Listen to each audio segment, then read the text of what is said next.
بسم الله الرحمن الرحيم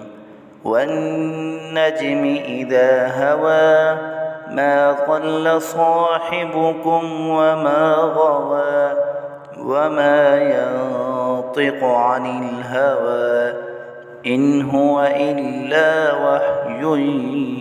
يوحى علمه شديد القوى ذو مرة فاستوى وهو بالأفق الأعلى ثم دنا فتدلى فكان قاب قوسين أو أدنى فأوحى إلى عبده ما أوحى ما كذب الفؤاد ما رأى أفتمارونه على ما يرى ولقد رآه نزلة أخرى عند سدرة المنتهى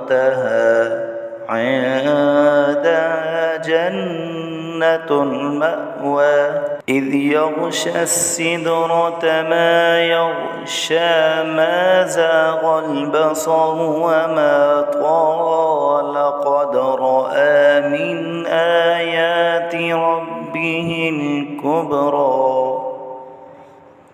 أفرأيتم اللات والعزى ومناة الثالثة الأخرى ألكم الذكر وله الأنثى تلك إذا قسمة ضيزى إن هي إلا أسماء سميتموها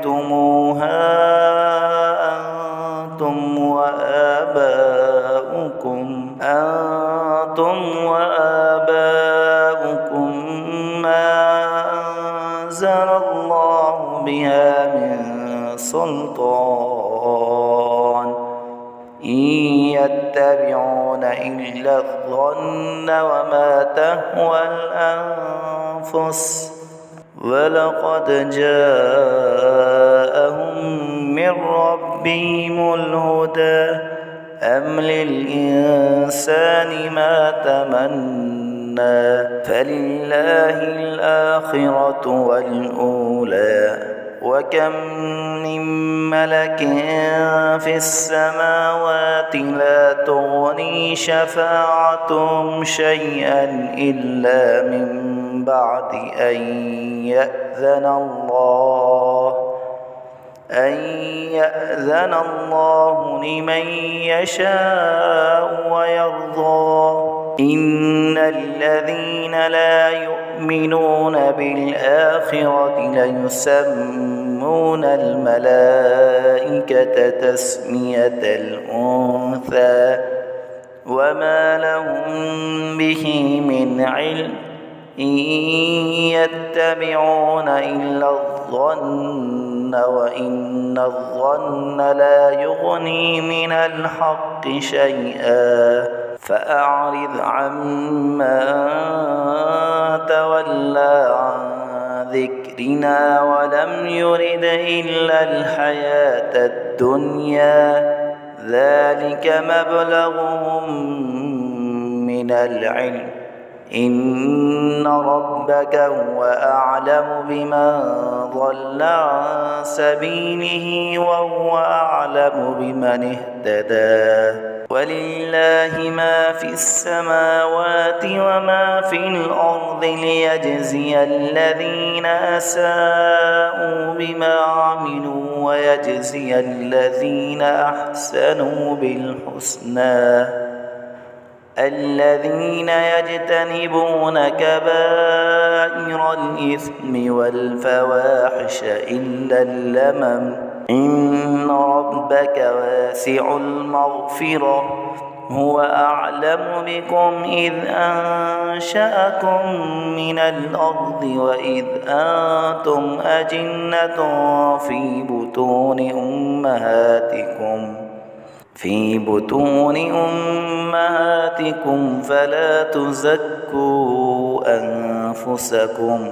هو أعلم بمن اتقى أفرأيت الذي تولى وأعطى قليلا وأكدى أعنده علم الغيب فهو يرى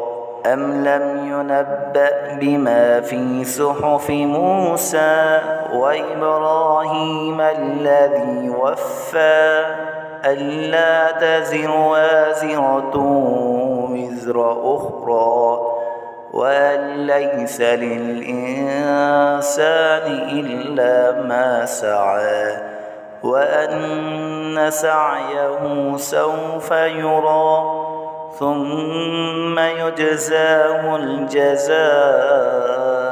الأوفى وأن إلى ربك المنتهى وأنه هو أضحك وأبكى وأنه هو أمات وأحيا وأنه خلق الزوجين الذكر والأنثى من نطفة إذا تمنى وأن عليه النشأة الأخرى وأنه هو أغنى وأقنى وأنه هو رب الشعرى وأنه أهلك عادا الأولى وثمود فما أبقى وقوم نوح من قبل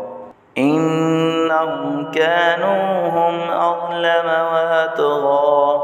والمؤتفكة أهوى فغشاها ما غشى فبأي آلاء ربك تتمارى هذا نذير من النذر الأولى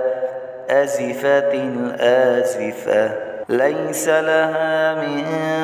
دون الله كاشفة